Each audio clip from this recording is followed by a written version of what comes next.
예, 반갑습니다. 오늘 저에게 주신 하나님 말씀입니다. 사도행전 27장 27절에서 44절 말씀입니다. 열 나흘째 되던 날 밤에 우리가 아드리아 바다에 이리저리 쫓겨가더니 밤중쯤 되어 사공들이 어느 육지에 가까워지는 줄을 짐작하고 물을 재어보니 20길이 되고 조금 가다가 다시 재니 15길이라. 암초에 걸릴까 하여 고물로 단 넷을 주고 날이 새기를 고대하더니 사공들이 도망하고자 하여 이물에서 덫을 주려는 채하고 거루를 바다에 내려놓거늘 바울이 백부장과 군사들에게 이르되 이 사람들이 배에 있지 아니하면 내가 구원을 얻지 못하리라니 이에 군사들이 거룻줄을 끊어 떼어 버리니라. 날이 새어가매 바울이 여러 사람을 음식 먹으라 권하여 가로되 너희가 기다리며 먹지 못하고 줄인 지가 오늘까지 열 나흘인즉 음식 먹으라 권하노니 이것이 너희 구원을 위하는 것이요 너희 중 머리털 하나라도 잃을 자가 없느니라 하고 떡을 가져다가 모든 사람 앞에서 하나님께 축사하고 떼어 먹기를 시작하며 저희도 다 안심하고 받아 먹으니 배에 있는 무리의 수는 전부 276인이라. 배부르게 먹고 밀을 바다에 버려 배를 가볍게 하였더니 날이 새며 어느 땅인지 알지 못하나 경사진 해안으로 된 항만이 눈에 띄거늘 배를 거기에 들여다 댈 수 있는가 의논한 후 닻을 끊어 바다에 버리는 동시에 깃줄을 늦추고 돛을 달고 바람을 맞춰 해안을 향하여 들어가다가 두 물이 합하여 흐르는 곳을 당하여 배를 걸매 이 물은 부딪혀 움직일 수 없이 붙고 고물은 큰 물결에 깨어져 가니 군사들은 죄수가 헤엄쳐서 도망할까에 저희를 죽이는 것이 좋다 하였으나 백부장이 바울을 구원하려 하여 저희의 뜻을 막고 헤엄칠 줄 아는 사람들을 명하여 물에 뛰어내려 먼저 육지에 나가게 하고 그 남은 사람들은 널조가 혹은 배 물건에 의지하여 나가게 하니 마침내 사람들이 다 상륙하여 구원을 얻으니라.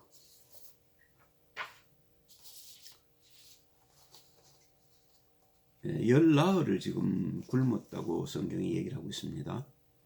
그리고 광풍에 쫓겨오는 동안에 얼마나 지치고 힘들었겠습니까? 그죠? 선원들, 군인들, 죄수들은 구원의 소망이 없고 정말 기진맥진했는데 이때 바울은 하나님께 감사하는 기도를 합니다. 그게 이제 신자 불신자의 차이인 거죠.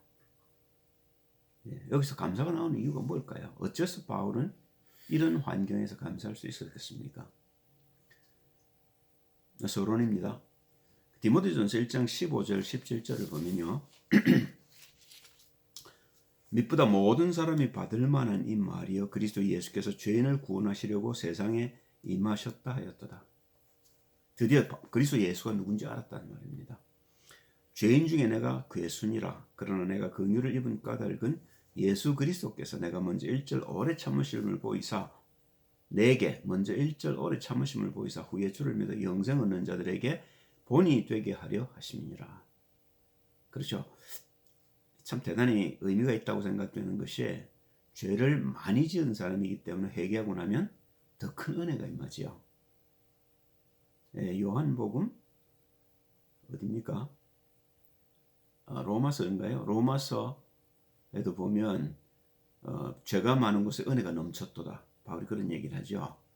5장입니까? 6장입니까? 뭐 그런 것 같은데요. 만세의 왕 곧 썩지 아니하고 보이지 아니하고 홀로 하나이신 하나님께 존귀와 영광이 세세토록 있어지이다. 드디어 이제 하나님을 알았다는 말입니다. 그죠? 바울은 하나님을 섬기려고 온 힘을 다해 하나님을 섬기려고 애를 썼던 사람입니다. 그런데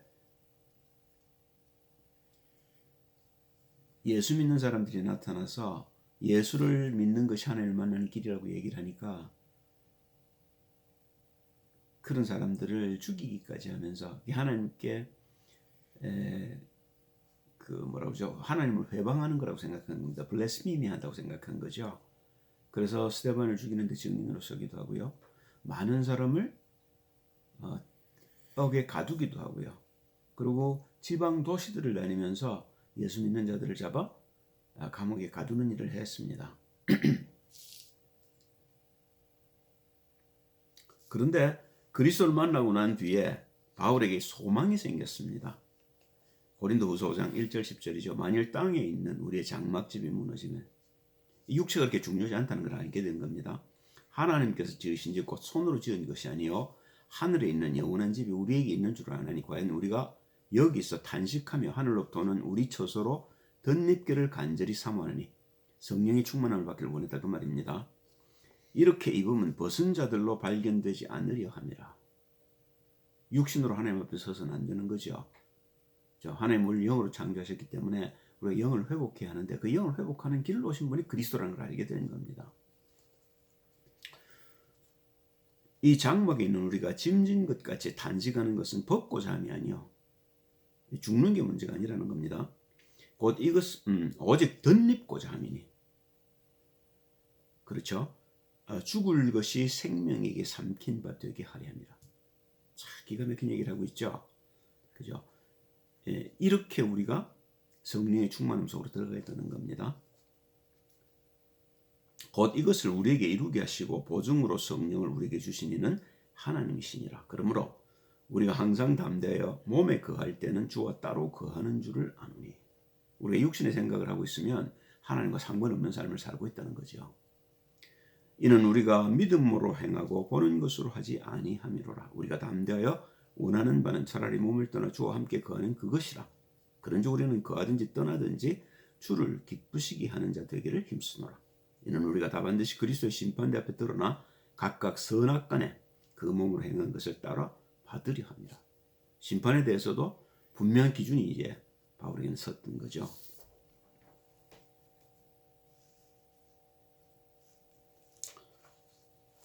예, 그러고 바울이 발견한 것들이 있습니다. 그게 뭐냐면 구약에서 그리스도를 발견한 거죠. 히브리서 11장 1절에 40절입니다. 좀 길긴 합니다만은 우리가 믿음을 다시 한번 이제 우리 자신에게 상기하는 셈으로 한번 읽어보겠습니다. 믿음은 바라는 것들의 실상이요 보지 못하는 것들의 증거니 선진들이 이로써 증거를 얻었느니라. 믿음으로 모든 세계가 하나님의 말씀으로 지어진 줄 우리가 아나니 보이는 것은 나타난 것으로 말미암아 된 것이 아니니라. 그렇게 창세기 1장 1절을 보면 태초에 하나님이 천지를 창조하시니라. 보이지 아니하신 하나님께로부터 이 천지가 나왔다는 겁니다. 그런데 우리가 실수하는 것은요, 하나님을 우리의 수준에서 바라보는 겁니다. 그러니까 홍해를 갈랐다, 무리를 걸었다 안 믿어지는 거죠. 그죠? 그러나 하나님께서 이 우주를 창조하신 분이 맞다면 하나님에게 홍해를 가르거나 무리를 걷는 것은 문제가 아닐 겁니다. 그렇죠? 그래서 바울이 지금 우리에게 뭘 지금 보여주기를 원하느냐면 구약에 이렇게 믿음을 가지고 승리한 사람들이 있지 않냐는 겁니다. 그걸 길게 40절까지 장황하게 설명한 겁니다. 아벨, 가인, 그렇죠? 그리고 에녹, 그리고 노아, 선진들의 이름을 하나하나 거론하면서 그들이 믿음으로 다 약속을 받지 않았느냐.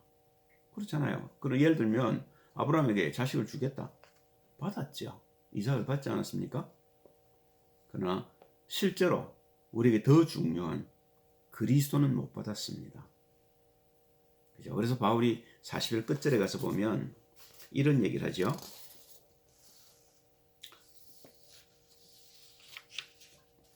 저희가 선진들이죠. 광야와 산중과 아멸과 토굴에 유리하였느니라.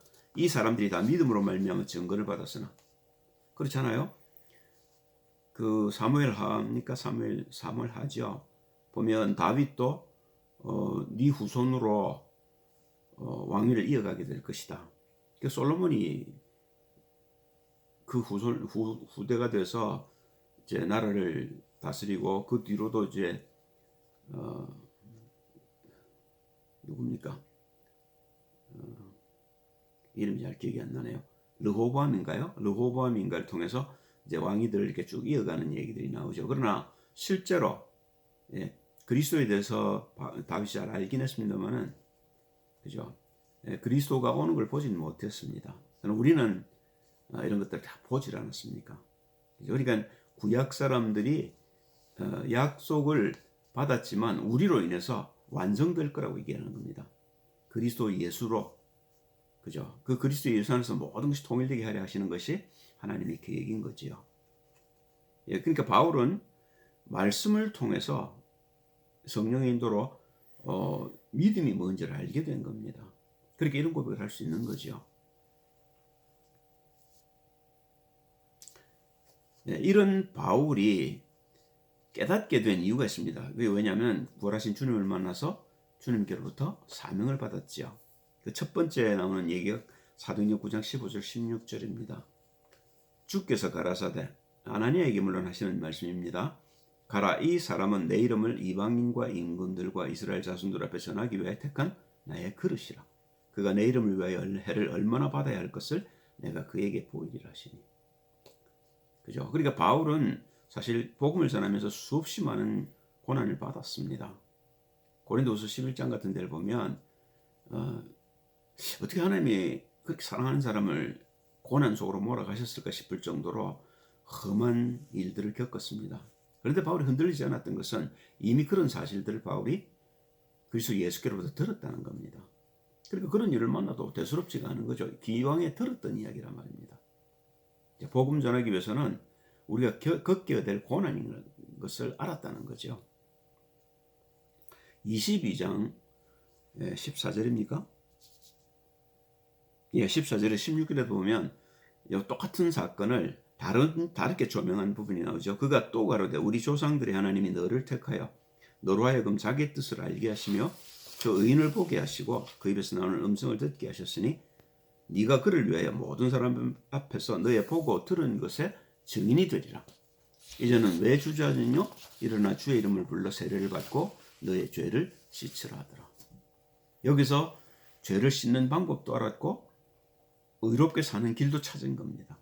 26장에 가면 한 번 더 얘기를 하죠. 16절 18절입니다.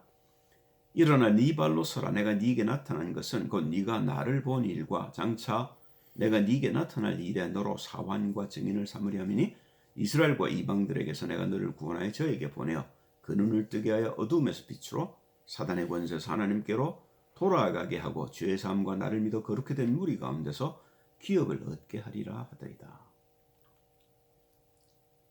이런 사명을 받은 바울이 하는 고백입니다. 사도행전 20장 24절에 보면 이제 마게도냐 전도를 끝내고 에베소서로 나와서 한 번 더 장로들을 불러서 이걸 다짐하죠.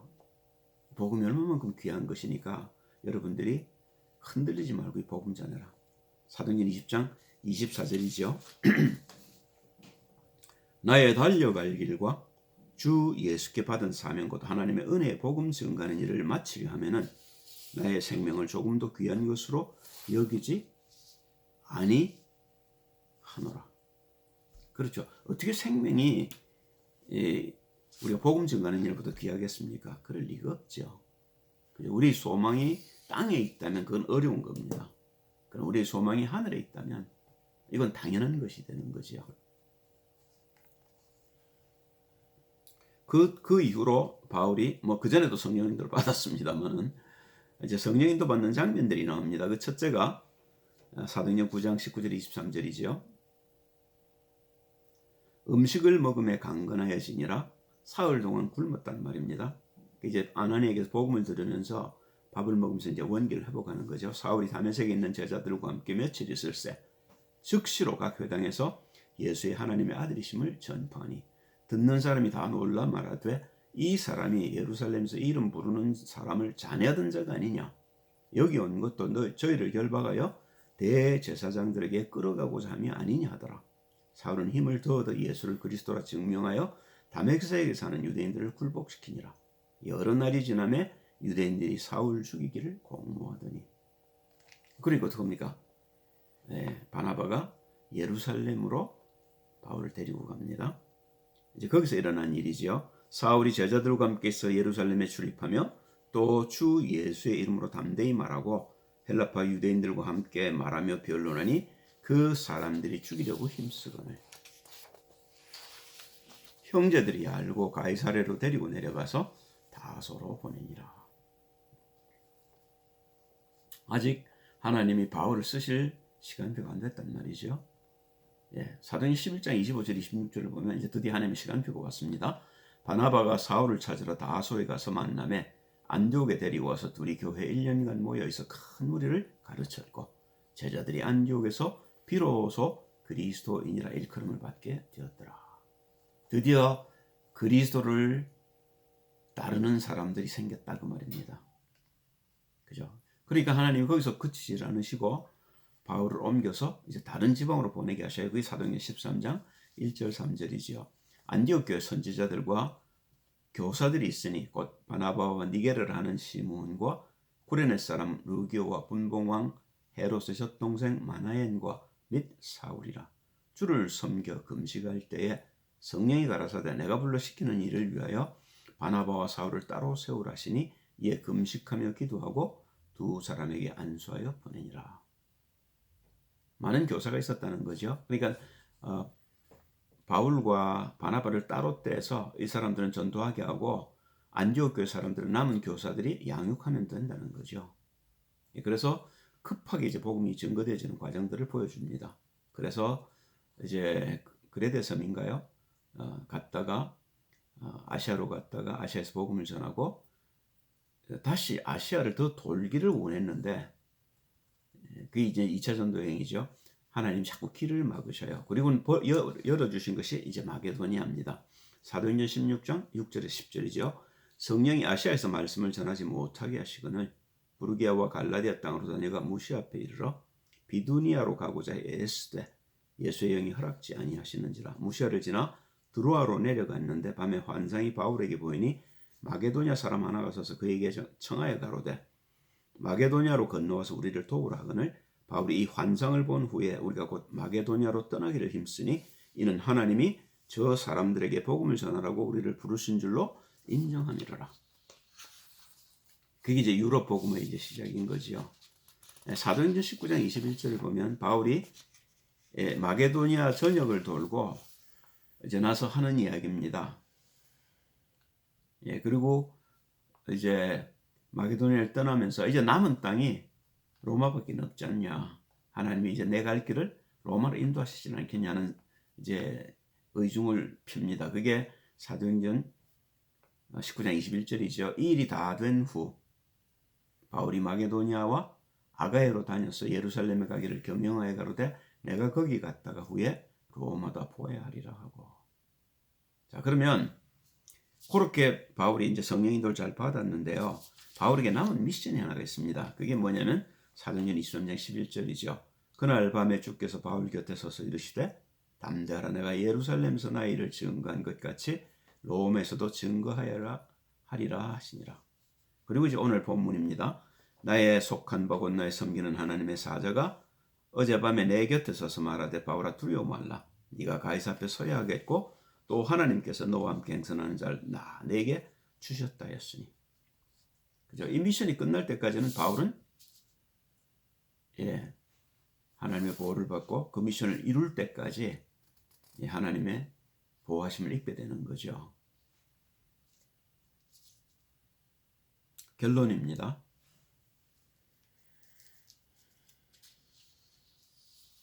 바울의 자세입니다. 그죠? 바울은 자기가 죄인이었기 때문에 그 죄인들을 향한 사랑이 남달랐습니다. 그 얘기를 고린도전서 9장 16절 27절 하고 있습니다. 내가 복음을 전할지라도 자랑할 것이 없으면 내가 부득불할 일임이라. 만일 복음을 전하지 아니하면 내게 화가 있을 것이니라. 그렇죠. 자기가 아니면 세상이 다 죽는데요. 내가 입 다물고 있다. 그럴 수가 없는 거죠. 내가 내 임의로 이것을 행하면 상을 얻으려니와 임의로 아니한다 할지라도 나는 직분을 맡았노라. 그런즉 내 상이 무엇이냐? 내가 복음을 전할 때 값 없이 전하고 복음을 인하여 내게 있는 권을 다 쓰지 아니하는 이것이로라. 내가 모든 사람에게 자유하였으나 스스로 모든 사람에게 종이 된 것은 더 많은 사람을 얻고자 함이라. 유대인들에게는 내가 유대인과 같이 된 것은 유대인들을 얻고자 하며 율법 아래 있는 자들에게는 내가 율법 아래 있지 아니하나 율법 아래 있는 자같이 된 것은 율법 아래 있는 자들을 얻고자 하며 율법 없는 자에게는 내가 하나님께는 율법 없는 자가 아니요 도리어 그리스도의 율법 아래 있는 자나. 이 말이 참 그렇죠. 그죠? 그리스도의 율법 아래 있다. 그 복음 아래 있다. 그 말인 거지요. 율법 없는 자와 같이 된 것은 율법 없는 자들을 얻고자 함이라. 약한 자들에게는 내가 약한 자와 같이 된 것은 약한 자들을 얻고자 하며 여러 사람에게 내가 여러 모양이 된 것은 아무쪼록 몇몇 사람들을 구원코자 함이니 내가 복음을 위하여 모든 것을 행함은 복음에 참여하고자 함이라. 운동장에서 다름질하는 자들이 다 달아날지라도 오직 상 얻는 자는 하나인 줄을 너희가 알지 못하느냐. 너희도 얻도록 이와 같이 다름질하라. 이기기를 다투는 자마다 모든 일에 절제하나니 저희는 썩을 멸류관을 얻고자 하되 우리는 썩지 아니할 것을 얻고자 하노라. 그러므로 내가 다름질하기를 향방 없는 것 같이 아니하고 싸우기를 허공을 치는 것 같이 아니하여 내가 내 몸을 쳐 복종하게 하면 내가 남에게 전파한 후에 자기가 도리어 버림이 될까 두려워함이라. 그죠? 끝까지 달려가야 멸류관을 받는 거죠.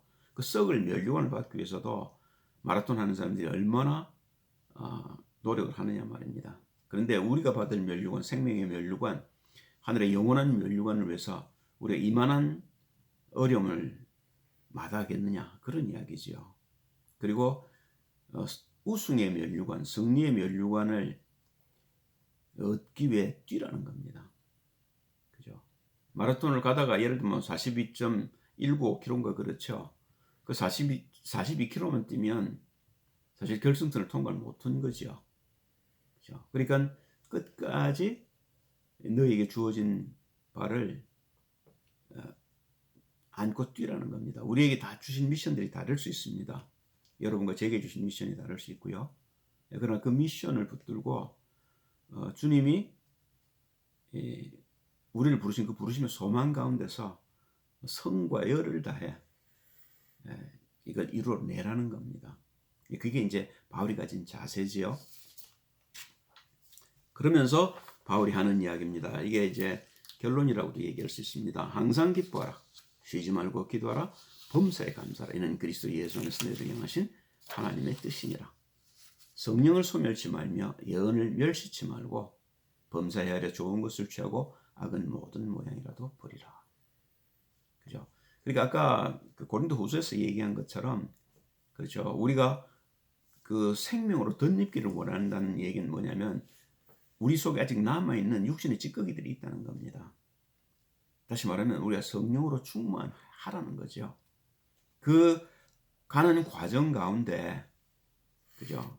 우리가 늘 기억해야 될 것이 우리를 성령으로 온전케 하시기 위해서 우리에게 주시는 하나님의 고난들을 기쁜 마음으로 받아들이라는 겁니다. 그래서 우린 때때로 하나님의 뜻을 이해하지 못할 때가 있습니다. 그러나 그럼에도 불구하고 그 속에 하나님의 뜻이 있음을 이해하고 그걸 감사하고 나가는 자세가 필요하다는 겁니다. 쉽게 예를 들면 욥 같은 경우인 거죠. 10자식이 죽었고 모든 재산을 잃고 자신의 몸에 병이 들었음에도 불구하고 욥의 고백은 주신 것도 하나님이시오 앗아가는 것도 하나님이시니 내가 어떻게 불평하겠느냐. 그런 자세가 우리에게도 필요하다는 겁니다. 그럼 그런 걸 통해서 우리가 점점 더 주님께 가까이 나아가고, 그래서 하나님이 원하시는 바 본래 우리를 창조하셨던 자리로 돌아갈 수 있다는 겁니다.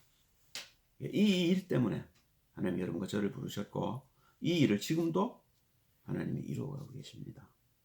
우리는 우리 자신을 주님께 드려서 주님이 우리를 부르신 그 부르심의 소망 가운데서 하나씩 둘씩 주님을 따라가기만 하면 되는 겁니다. 기도합니다. 할렐루야. 주님 찬양을 드립니다. 오늘 주신 말씀대로 항상 기뻐하고 쉬지 말고 기도하고 범사에 감사하는 것을 그리스도 예수 안에서 우리를 부르신 하나님의 뜻인 것을 믿고 따르게 하옵소서. 그래서 하나님의 뜻이 우리 가운데 온전히 이루어지게 하옵소서. 주 예수 그리스도의 이름으로 기도합니다. 아멘.